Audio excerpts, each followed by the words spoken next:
મલારી ભક્તો, જય સ્વામિનારાયણ। પવિત્ર ધનુર્માસ માં આપણે ઘનશ્યામ મહારાજની બાળ લીલાના દર્શન કરીએ।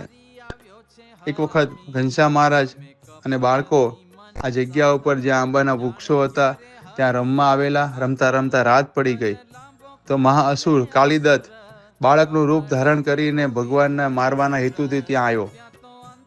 એમનેમ તો મારી ના શકે એટલે એને ભયંકર માયાવી ઝાડ પ્રસરાવી અને ત્યાં ભયંકર પવન વાવા લાગ્યો, વીજળીના ઝબકારા થવા માંડ્યા અને વૃક્ષો બધા પડવા માંડ્યા। બધા બાળકો તો ડરી ગયા, પણ ઘનશ્યામ મહારાજ તો ત્યાં ઝાડ નીચે બેસી રહ્યા અને આ જોઈને કાલિદત્ત તો આશ્ચર્ય થઈ ગયો, પાછો મારવા માટે આવ્યો। પણ મહારાજે ત્યાં વક્ર દ્રષ્ટિ કરી અને કાલિદત્તને મોહ પમાડ્યો। તો કાલિદત્ત જ પોતે અલગ અલગ ભટકતો ઝાડ સાથે લટકતો અને છેલ્લે આંબાના આ ડાળ નીચે એની ડાળી કાલિદત્તના શરીરમાં ગઈ અને કાલિદત્ત મૃત્યુ પામ્યો।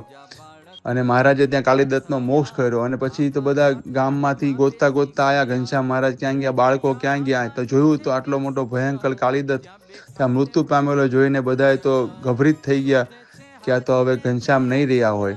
પણ મહારાજ તો નીચે આંબાના વૃક્ષ નીચે રમતા હતા, બધા સખાઓ બધા ત્યાં હતા અને જોઈને બધા આશ્ચર્ય પામ્યા કે આ તો પરબ્રહ્મ છે।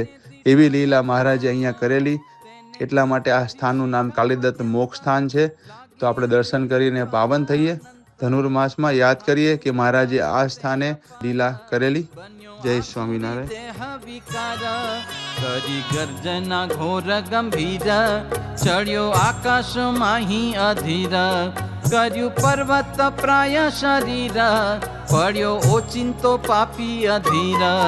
જે તરુ તલે છે ઘન શ્યામ, તેના ઉપર પડ્યો તે વામ, પડતામાં આંબો ભાંગી ગયો, એક ભાગ કાયમ ન રહ્યો। દૈત્ય જાણ્યું હશે મુવો વેરી, ઘણા ભાગમાં લીધો છે ઘેરી, નીચે ઉતરી જુએ નાદાર, ત્યાં તો બેઠા છે વિશ્વ આધાર। આ તો જીવે છે મુવો જ નથી, પણ એને મારું હું કરથી, એવું જાણીને જાલવા જાય, હરામી હૈયામાં હર ખાય। કર લાંબા કર્યા તે હકાળ, કરી વિકટ દ્રષ્ટિ દયાળ, મોહ પામ્યો થયો ગતિ ભંગ, બન્યું હાલર વિલર અંગ। એમ અથડાઈ મરી ગયો, વેગે કૃતાંતને વશ થયો, કરીતી એણે માયા પ્રકાશ, પછી તરત પામી ગઈ નાશ।